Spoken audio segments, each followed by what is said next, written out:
My name is Gary Hastings, and I'm going to read a piece from my new book, Going Up the Holy Mountain. It's a meditation on death, but a short introduction first. Any talk of life implies needs death as part of it. Life and death are closer than two sides of a coin. They're not separate things, they're part of the same thing. Death is important. It is the one inevitable, certain and definite fact about your life and all lives. There will be an end to this for each of us. Old age, illness, decrepitude, seeing things and people we love pass away will happen to most of us. Some of us will die so soon we may not even see our own growing old, our running down, fading. Or so suddenly we may not see death coming. But death is certain for all. So thinking about it, realising it, making it a facet of living, and not in a morbid way, is a good thing, a wise thing, a helpful thing. Death is not the enemy. There are worse things out there than dying. Death brings separation and sadness, but can also bring the peace and healing that are the end of pain and suffering. Death is a part of life, not just the end of it or the opposite to it. It pays to sit and think about it, to visualise it and see what would happen if I died. I was no longer here, was over, gone, finished in the world. I'll read a meditation now in a moment to guide us in seeing how the ripples of the surface of the world will gently close over the space we leave after us. It pays to realise the value, the importance of our life, this existence, this moment. Sometimes the only thing that will wake us up enough is the realisation of our deaths, putting our death beside our life so that we clearly see the contrast, the bright, essential, priceless spark on the one hand, and the simple, dark, total absence on the other. We can use our deaths to fulfill our lives, living with the reality and inevitability of our deaths constantly beside us as a true measure and yardstick of the values and experiences we come across in life. Place anything beside your death as a comparison and see the truth of it, the inherent meaning and value of it, without fantasy or fooling ourselves. See those we love acquire their true stature and importance. See money and fame and the other nonsense we blind ourselves with shrink to their true proportions, show their true skin and features. Use your death to see your life, your reality as it truly is in its true perspective. This is a way of seeing how God sees, seeing reality without our overlying perceptions, preferences and opinions. This is one way to see truth, or rather truth with a capital T. Truth is where God is, what God sees, what God is.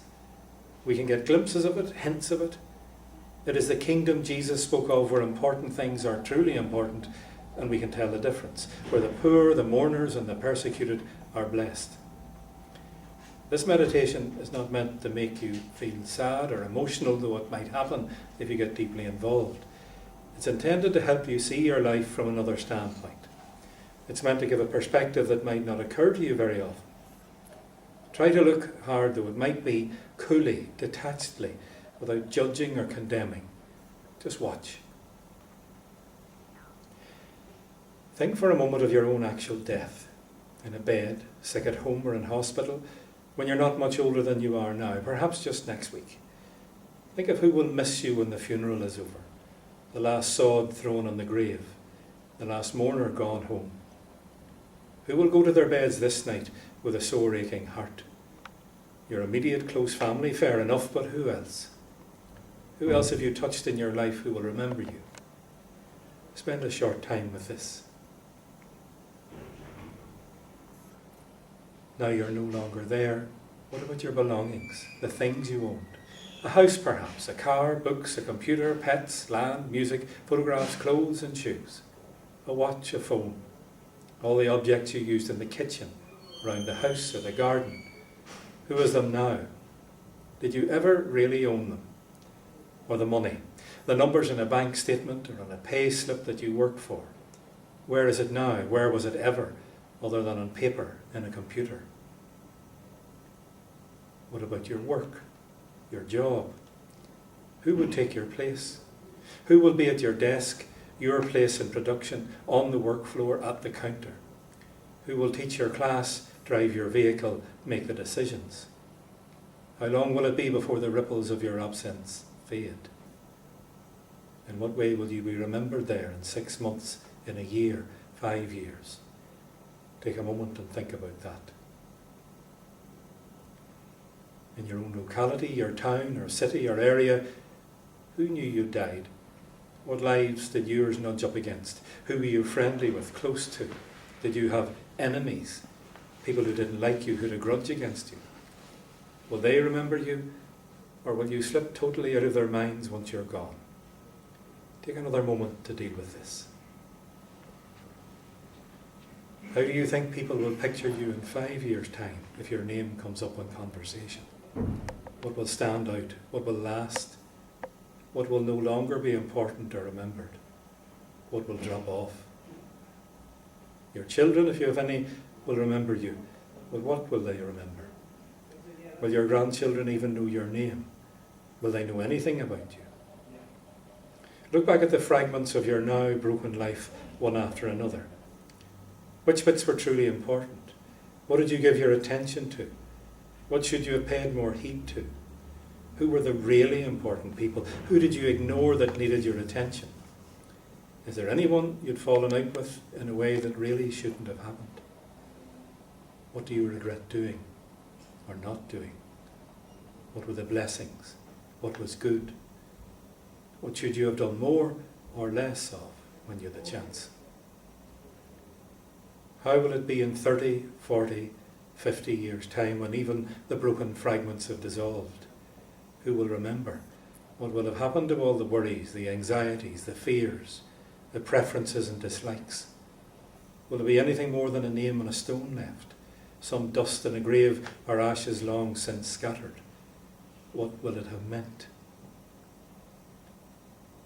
When you've spent some time in contemplation of your absent stand-up, take a moment to come back to wherever you are and remember your real presence. You are here now, alive in this wonderful moment, aware and conscious. You still have time, if only to next week. Some things can be done in another way if that's what's required. Some things may already be past change and may only be endured.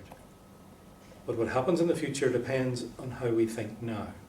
Who we are for other people depends on what we say and do and how we treat them.